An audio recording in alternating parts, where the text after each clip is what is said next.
will be heading to Washington, D.C. tomorrow to meet with President Trump in the White House. It is customary for an incoming mayor of this city to meet with the White House, given the mutual reliance. It's more critical than ever, given the national crisis of affordability, one that New Yorkers know very well across these 5 boroughs, and the specific challenge many cities are facing with balancing public safety against steps taken by this administration. I know that for tens of thousands of New Yorkers, this meeting is between 2 very different candidates who they voted for the same reason. They wanted a leader who would take on the cost of living crisis that makes it impossible for working people to afford living in this city.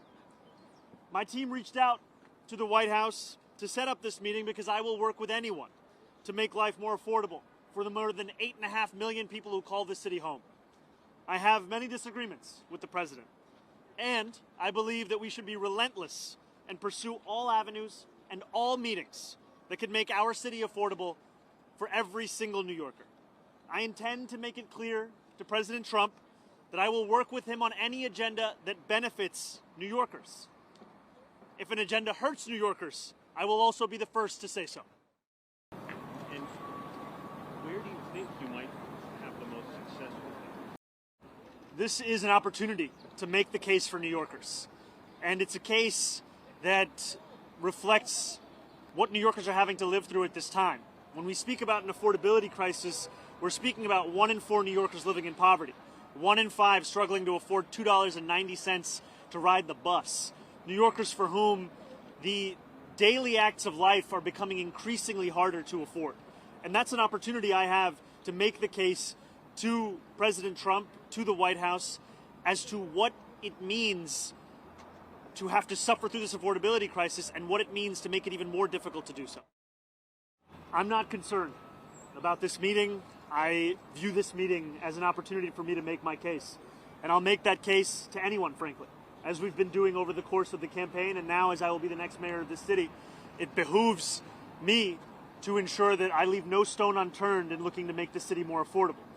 And this is a meeting where I look forward to speaking about the affordability agenda, public safety, and economic security for each and every person that calls the city home.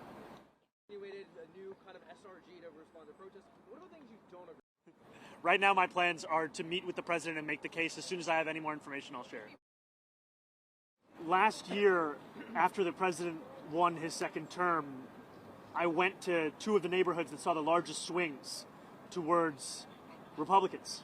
And that was Hillside Avenue in Queens and Fordham Road in the Bronx.